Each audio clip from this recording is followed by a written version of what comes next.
चलिए अब बात करेंगे सबसे इम्पोर्टेंट चीज़ जो है रिस्क। वो किसी भी कंपनी के लिए बहुत इंपॉर्टेंट होता है कि हम पहले सबसे पहले एक किसी कंपनी को समझने से पहले उसके रिस्क ज़रूर देखें। उस इंडस्ट्री के भी रिस्क को हमें देखने चाहिए। और अगर हम बेशक हम आईपीओ में इन्वेस्ट के थ्रू इन्वेस्ट कर रहे हैं या हम डायरेक्टली इन्वेस्ट कर रहे हैं किसी कंपनी में जो ऑलरेडी लिस्टेड है, उसके हमें सबसे रिस्क अच्छी तरह से देखने चाहिए। और इसका ये रिस्क है जो इसकी सेल्स है, वो इसकी सेल्स अराउंड 82% की जो सेल्स है वो 3 स्टेट से इसको मिलता है उसका पैसा, कि महाराष्ट्र, आंध्र प्रदेश और उत्तर प्रदेश। अगर हम तीनों की सेल्स मिला दें तो ये इसकी 82% सेल्स इस कंपनी की इन्हीं 3 स्टेट्स में होती है। इन 3 स्टेट्स में अगर कोई प्रॉब्लम होती है तो डेफिनेटली इसके रेवेन्यूज़ पे काफ़ी इम्पेक्ट हो सकता है, और ख़ास तौर से महाराष्ट्र। तो अराउंड महाराष्ट्र में तो 55% के करीब इसकी सेल्स होती है। सेम वे अगर हम इसके रॉ मटेरियल को देखें तो जो इसका जो रॉ मटेरियल है वो भी 3 स्टेट से आता है। वो भी जैसे महाराष्ट्र से आता है, छत्तीसगढ़ से आता है, मध्य प्रदेश से आता है। और वो अराउंड 95% जो इसका टोटल रॉ मटेरियल है वो अराउंड उतना रॉ मटेरियल इसका आता है। तो कल को इस स्टेट्स में यदि कोई भी इशू होता है, कोई भी सप्लायर नहीं दे पाता है इनको, तो जब ये इनको किसी और सप्लायर से मंगाना पड़ेगा तो डेफिनेटली इनके मार्जिन्स पे वो इम्पैक्ट होगा। और अगर मैं आपको बात करूं जो पैकेजिंग, पूरे पैकेजिंग जिससे जो ये पैक करते हैं वो मटेरियल की, तो वो 95% मटेरियल पूरा का पूरा महाराष्ट्र से ही आप ले लीजिए, एक तरह से वो महाराष्ट्र से ही आता है। तो अगर इनका पैकेजिंग मटेरियल नहीं मिलेगा तो ये definitely they not able to pack, और ये इनको कोई और सप्लाई ढूंढना पड़ेगा उसके लिए, और फिर इनको वो कॉस्ट बेयर करनी पड़ेगी। तो ये एक ही स्टेट पे काफ़ी डिपेंड है पैकेजिंग मटेरियल पे भी। फिर अगर हम देखेंगे राइस ब्रांड दो, ये बहुत ही अच्छा हेल्थ के लिए, लेकिन अगर सपोज के लिए कंज्यूमर का प्रेफरेंस चेंज होता है कि राइस ब्रांड से किसी और ऑयल पे जाते हैं, तो ये कंपनी बहुत ज़्यादा सफ़र कर सकती है, क्योंकि ये कंपनी सिर्फ राइट नाउ ये सिर्फ एक राइस ब्रांड ऑयल ही बनाती है। फिर अगर आप देखेंगे जो इनकी जो ये राइस लेते हैं, जैसे 25% तो इनका खुद की रिलेटेड पार्टी है, वहाँ से इनको रॉ मटेरियल मिल जाता है। लेकिन जो बाकी का 75% है वो इनको मिलता है कि जो मिल्स हैं वहाँ पर, जो राइस मिल्स हैं, ये वहाँ से लेते हैं।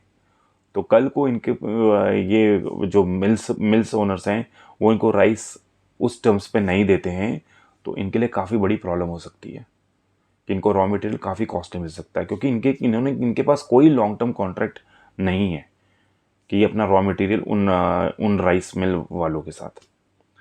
सेम वे जिस कंपनी को ये सेल करते हैं, जो एफएमसीजी कंपनीज हैं जिनको ये सेल करते हैं, जो मैंने आपको बताया जैसे मदर डेयरी हो गई, और जो आपकी जो मैरिको है, गोदरेज है, तो जब ये इनको सेल करेंगे तो इनका भी कोई लॉन्ग टर्म कॉन्ट्रैक्ट इनके साथ नहीं है। तो कल को सपोज अगर एफएमसीजी कंपनीज को कोई अच्छा सप्लायर मिलता है तो वो डेफिनेटली इस कंपनी को बाबा रामदेव की रामदेव कंपनी को ये इसको छोड़ सकते हैं। और कल को अगर सपोज कर लीजिए अगर राइस ही नहीं होते उस जगह पर, तो फिर तो भी इनको जब रॉ मटेरियल नहीं मिलेगा तो भी ये भी राइस ब्रांड ये ऑयल नहीं बना पाएंगे, तो ये भी एक काफ़ी बड़ा रिस्क है।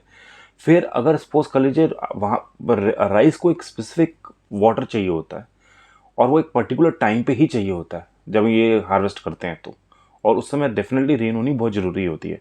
बट यदि रेन ज़्यादा होती है या रेन कम होती है तो वो कम्प्लीटली इनकी जो राइस है वो उसको डैमेज कर सकती है।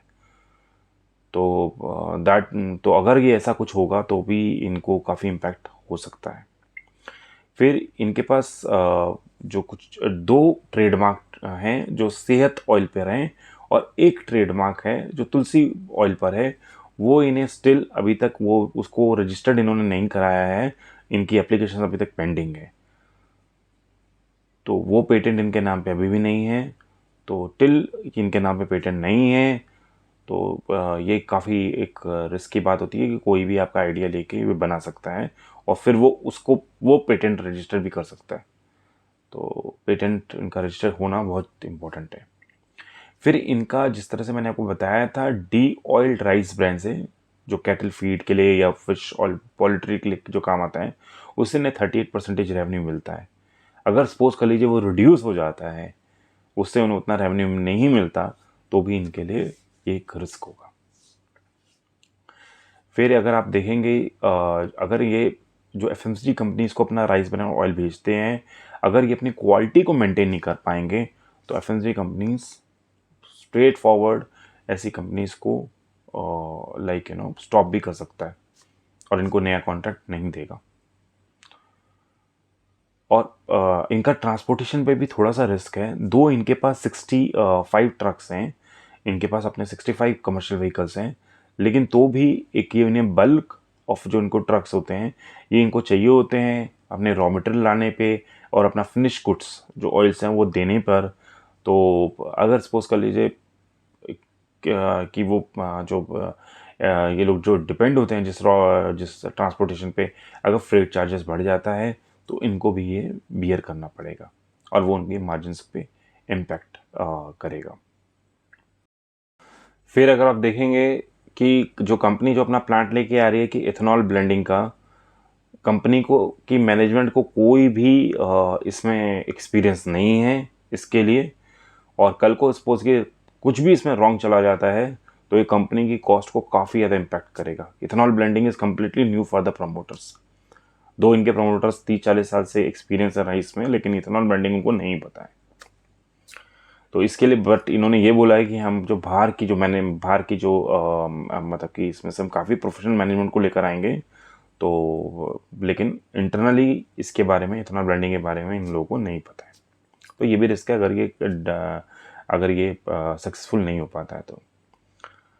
फिर कंपनी एक ये भी सोच रही है कि जब ये एफएमसीजी की अपनी छोटी कोई फैक्ट्री लेकर आएंगे और उसके साथ सोप डिटर्जेंट्स भी ऑयल के साथ भेजेंगे कि सेल करने के लिए, और सपोज कर लीजिए ये नहीं बिकते हैं, तो ऑफ कोर्स इनको काफ़ी लॉस होगा, क्योंकि ये अपना जो सोच रहे हैं कि कॉम्बिनेशन करके कि ऑयल के साथ ये सोप बेचें या डिटर्जेंट बेचें, उसके साथ कॉम्बिनेशन करके बेचें, अगर सपोज सक्सेसफुल नहीं होता है तो कंपनी के लिए कॉस्ट भी बढ़ेगी और कंपनी को इसमें मार्जिन का भी डेफिनेटली कंपनी को देन उसके प्रॉफिट इसके डेफिनेटली कंपनी के रिड्यूस होंगे।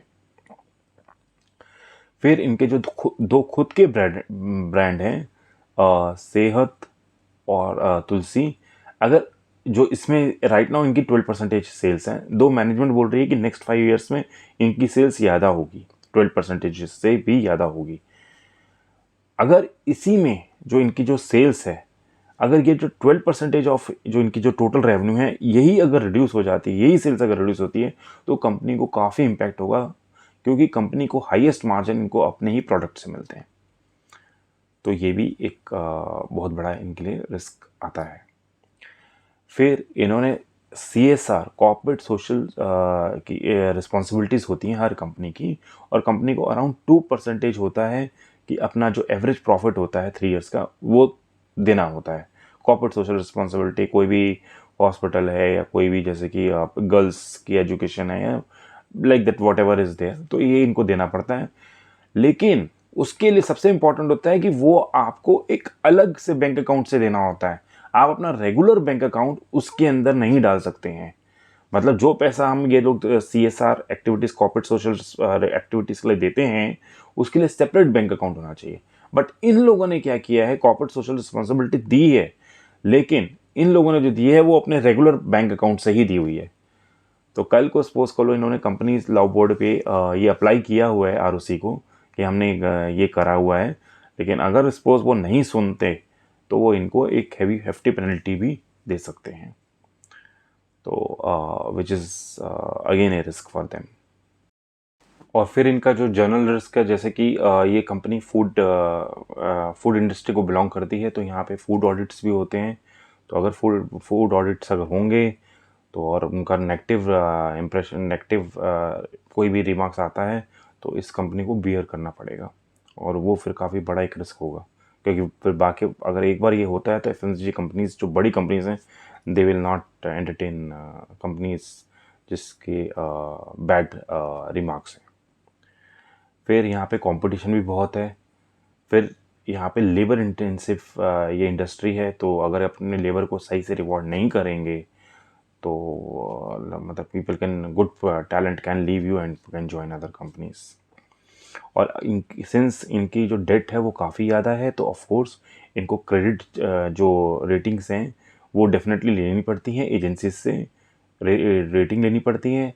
और सपोज रेटिंग एजेंसीज अगर इनकी रेटिंग को कम कर देती हैं तो इनकी जो कॉस्ट ऑफ कैपिटल है, मतलब ये जो अभी 7, 8, 9% में जो ले रहे हैं वो काफ़ी ज़्यादा बढ़ जाएगी। ये काफ़ी डायरेक्ट लिंक होता है कि कभी भी अगर रेटिंग किसी कंपनी की कम होती है तो उसकी जो कॉस्ट ऑफ कैपिटल है वो ज़्यादा बढ़ जाती है। तो ये भी इनको रिस्क है। फिर इनके कोई फैक्ट्री में जैसे एक्सीडेंट हो तो दैट इज़ ऑल्सो रिस्क। फिर अगर इन्होंने एडुकेट इंश्योरेंस नहीं किया हुआ, that is again educate insurance अपनी फैक्ट्री पे नहीं डाला, that is also against again a risk. और फिर अगर आप देखेंगे तो इस इंडस्ट्री में काफ़ी ज़्यादा, क्योंकि कमोडिटी पे ह्यूज वर्किंग कैपिटल की रिक्वायरमेंट होती है, तो इनको हमेशा इनके पास एक सफिशिएंट वर्किंग कैपिटल होनी बहुत इंपॉर्टेंट है।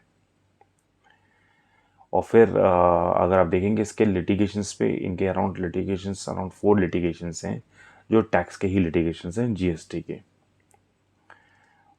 तो I think that's it, this is what is the risk and I have explained everything about the company. आप प्लीज़ इस वीडियो को देखिए एंड मैं इसे 3 पार्ट्स में डालूँगा। और इसको डेफिनेटली मेरे चैनल को प्लीज़ लाइक करें, सब्सक्राइब करें एंड कमेंट करें। Thank you, and I'll definitely come with one more IPO very soon. Thank you.